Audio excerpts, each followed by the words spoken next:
Please go ahead, sir. Good evening, folks. I'm John Bizignano at the White House Office of Public Engagement. Thank you all so much for hopping on this call. I wanted to first say this call will be recorded, and the call is not an open press call, is not meant for press attribution. Today we wanted to give you all a chance to hear from the President to provide information about the T5+1 nuclear deal with Iran. I wanted to thank a great number of groups that have helped get the word out about this call, including Move On members, OFA, the Truman Project, Credo Action, Win Without War, Plowshares Fund, Americans United for Change, and many more. It's now my pleasure to introduce the President of the United States, Barack Obama. Hey, everybody. Hello. Folks are having a good summer and staying cool. I really appreciate everybody taking the time to join this call. And if you guys will bear with me, I want to just talk a little bit about not only the Iran nuclear deal, but also the stakes involved as we move forward to implement it. A lot of the people on the line were active in our campaign back in 2008. A lot of people were active in the response to the Iraq War and the decisions that led us into what ended up being an enormous strategic mistake for the United States. And when I was running, obviously foreign policy was a major topic, and there were a couple of basic principles that I laid out. I said that it was important for us not only to end the war in Iraq, but end the mindset that got us into war. I said that we should never fear from a position of strength to try to find diplomatic solutions to big foreign policy challenges. I said that I would be unequivocal in my support for the security of the State of Israel, our greatest ally in the region. And I said that one of my top foreign policy priorities was to make sure that we refocused attention on the non-proliferation of weapons of mass destruction, particularly nuclear weapons. The work that we've done over the last 7 years has touched on all these issues. But nowhere have all these issues come together more forcefully than the historic deal that was recently announced between Iran and an entire international community that we systematically mobilized to bring them to the table and to make sure that Iran does not get a nuclear weapon. Many of you obviously have been following the issue in the press, but I just want to lay out for you why this deal is so important and why I am absolutely convinced that this is not just the best of a series of bad alternatives, but actually is a very good deal that we should be proud of and that achieves critical security objectives, not just for the United States, but for our allies and the world, including the State of Israel. Now, let me just give you a rough outline of what exactly this deal does. This deal cuts off the four main pathways for Iran to get a nuclear weapon. For the first 10 years, it basically drastically restricts Iran's nuclear program so that we know exactly what they're doing at all times. Shuts down underground facilities that might otherwise have not been reached. Converts a facility that might have been used for plutonium production so that we are confident it cannot be used for the production of nuclear materials. Requires Iran to reduce by 98% its stockpiles of enriched uranium and set up an unprecedented verification and inspection regime that allows us 24/7 coverage of all their declared nuclear facilities and their entire production line from uranium mines to the production of the centrifuges that are required to enrich uranium all the way to the end point. For an additional 5 years, it requires Iran to ship out all its stockpiles, and throughout this period greatly restricts the research and development that Iran can do around nuclear power. And for years to come after that, it subjects Iran to the most rigorous inspection regime in history. Iran, under this agreement, can never get a nuclear weapon. It's not permitted to ever weaponize nuclear power. And the inspection and verification mechanisms that have been put in place will continue long after not only I've been president, but after the next president's been president, and the president after that's been president. In exchange for that, we are removing sanctions that we systematically stitched together with the help of our allies. So Iran will get access to dollars that have been frozen overseas, but partly because of the application of our sanctions, Iran's economy has contracted badly. They've been suffering essentially a depression because of these sanctions. And it will take till about 2022, even with sanctions relief, for them to get back to where they would have been had there never been sanctions at all. Now, you will hear a lot of arguments out there about why this is a quote-unquote bad deal from people who, frankly, would be opposed to any deal with Iran. I'm just going to knock out a couple of them that you may be hearing, partly from the $20 million that's being spent lobbying against the bill on TV ads that are already running, partly from some of the same columnists and former administration officials that were responsible for us getting into the Iraq War and were making these exact same claims back in 2002 or 2003 with respect to Iraq. So, number one, you'll hear the deal that, well, Iran's going to cheat. It is possible, because this deal is not based on trust, but rather based on verification.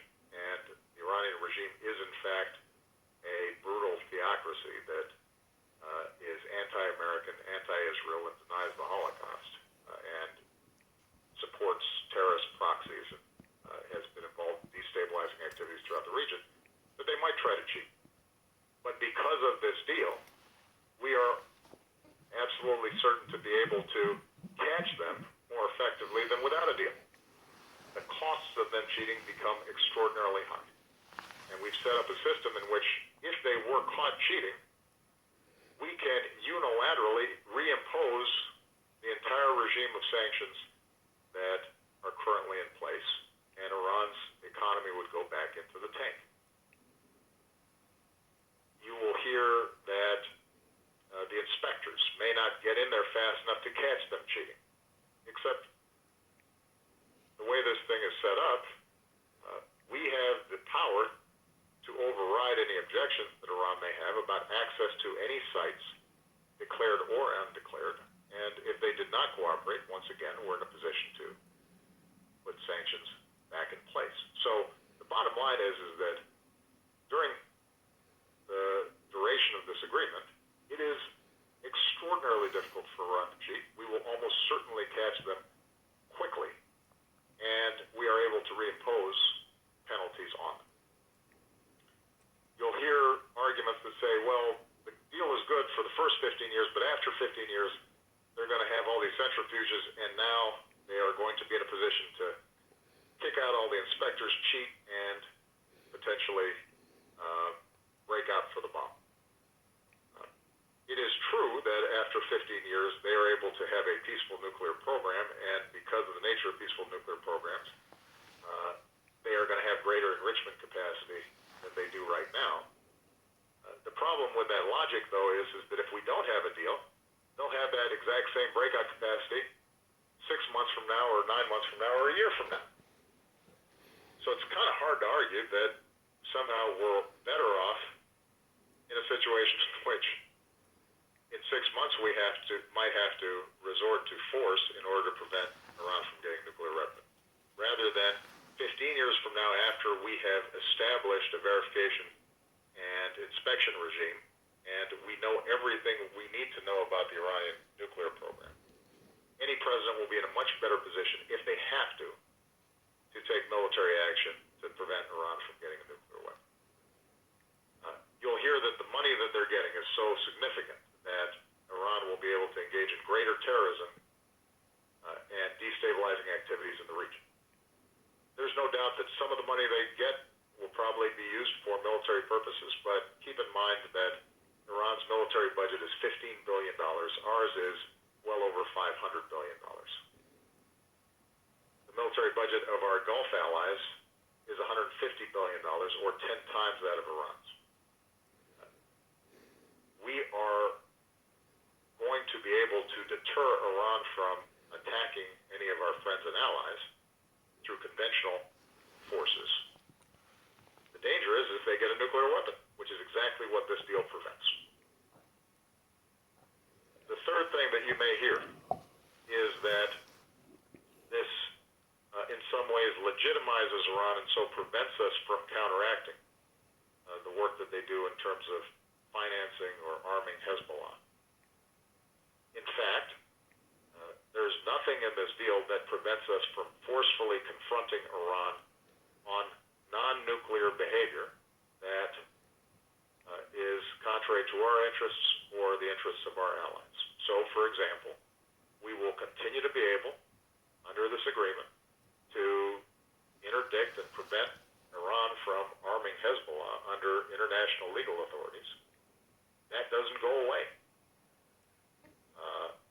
Now, one of the things that we do have to work on is improving the capacity of our friends and allies in the region, improving our intelligence and interdiction, because frankly, Iran has been able to get around many of these international prohibitions, even while they've been in place.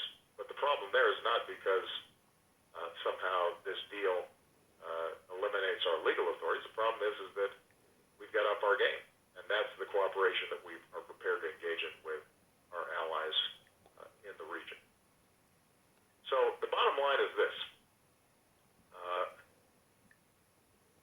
Every argument that has been put forward against this deal is either inaccurate or presupposes that what we should be doing, if we were going to negotiate, is to get a deal in which Iran completely foregoes any ability to engage in even peaceful nuclear power. And in the world of our dreams, that would be preferable.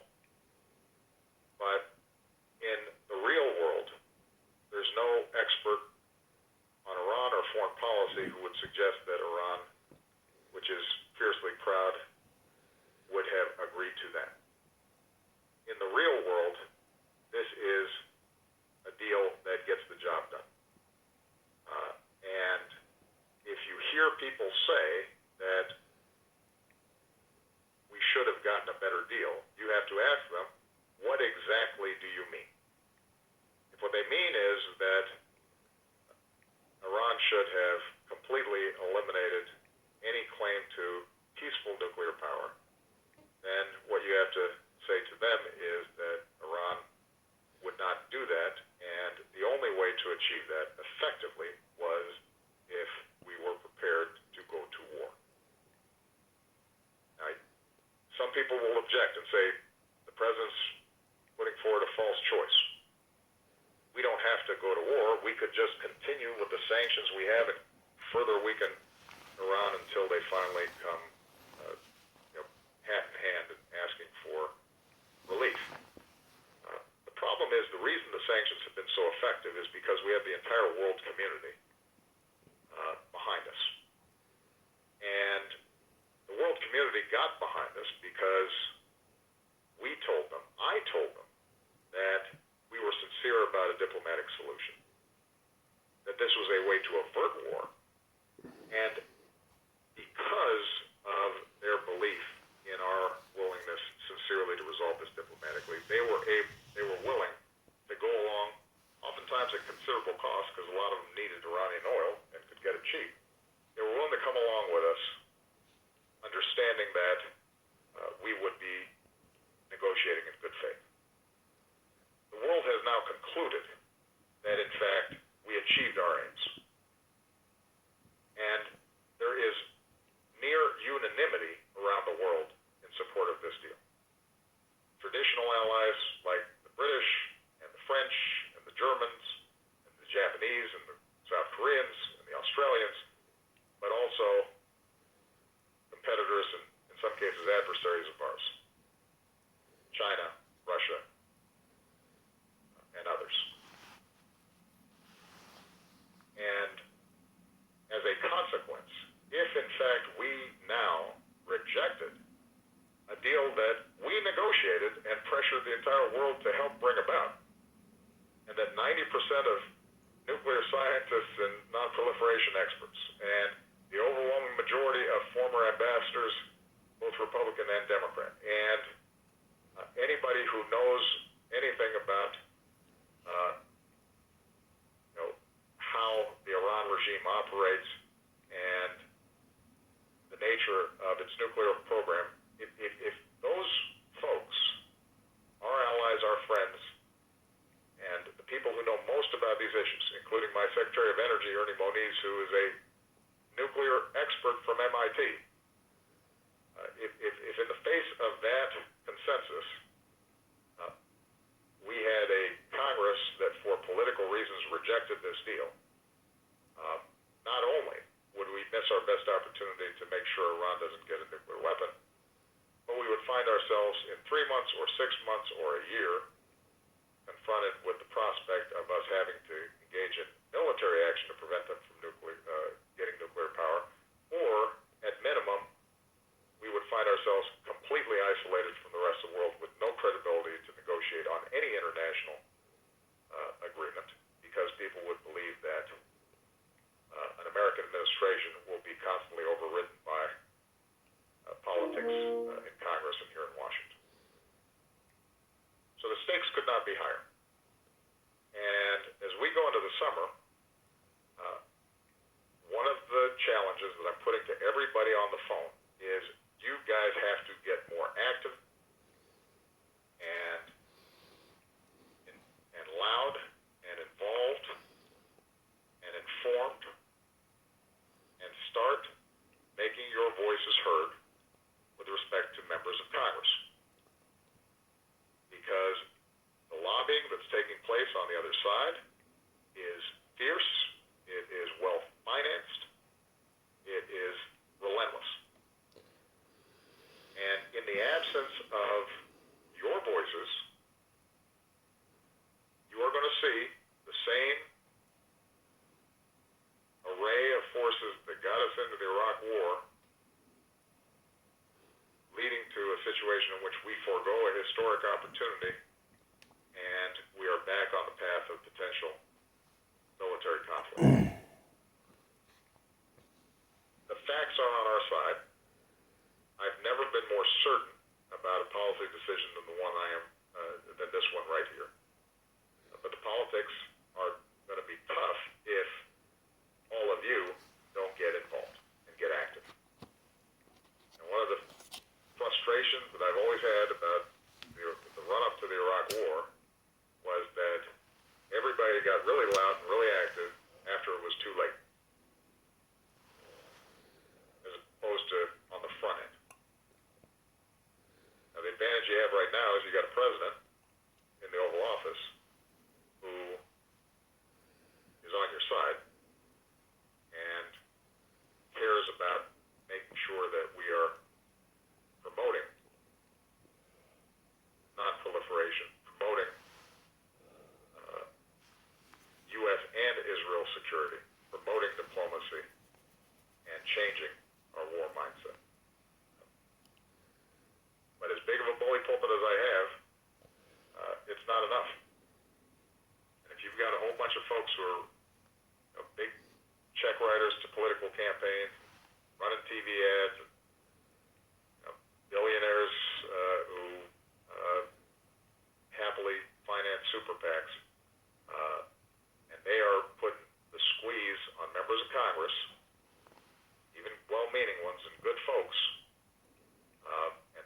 from you, this opportunity could slip away. So I want everybody on the phone to get moving. Do not wait. Right now, the opponents of this deal have been flooding congressional offices. There are 20 million ads up right now in districts to put pressure on members of Congress, and they're feeling it. I'm meeting these members of Congress. And they don't really buy the arguments of the opponents, but I can tell when they start getting squishy. And they start getting squishy because they're feeling political heat. And you guys have to counteract that with the facts. The good news is you don't have to spin. You just have to be informed. And ultimately the truth will out here as long as you guys are helping to carry it. I can't carry it by myself. Okay? So, thanks for putting up with such a long commentary, but it's pretty rare where something of such consequence is so clearly in front of us. Can I also ask a question, please? Just have the chance to make some history by influencing this whole process. But don't just sit back and wait and then after the fact suddenly complain. We need your citizenship right now. Can I ask you a question, please? Bye-bye. Hello? Thank you, and ladies and gentlemen, that does conclude your conference call for today. We do thank you for your participation and for using AT&T's executive teleconference. You may now disconnect. It's not possible to ask a question. Hello?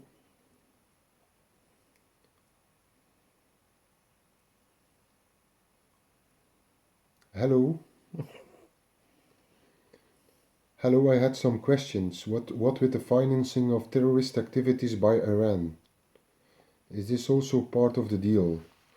What with the program for long-range missiles from Iran? Why is it that Iran cannot develop nuclear weapons if America was the only state that ever used a nuclear weapon? Does this deal also end the restrictive measures of the European Union with Iran? Or is this also an implication of this deal? What are the implications of this deal for the import of Iranian crude oil, petroleum products and petrochemical products? What are the implications for the trade in gold, precious metals and diamonds with the government of Iran for the United States and the European Union? What is the impact of the nuclear deal for the global world economy? Are you also busy with making a human rights deal on the rights for the woman for Iran? I want you also to comment on this text that I've received from a friend of mine. They say that Iran's nuclear deal is a Trojan horse. The reason the Obama and his administration are going against Israel on the surface is because it's all a dog and pony show. Israel and Obama are on the same team, they say. They're just pretending to be in the opposition. So this sudden permission to move ahead with their nuclear energy program with such a high public profile is so our own government and Israel can nuke a major city in America later on and then blame it all on Iran. Because after all, we infroze more than $115 billion of their assets in Western banks, and this allowed Iran to produce nukes sufficient enough to nuke America. Then Israel comes out and we told you so. Then, assisted by the US, get a free pass to invade and bomb Iran, to steal their resources and take over their economy. So I also wanted to have a question. I thought in this telephone call it would be possible to also have a comment on my questions, please. Is it possible?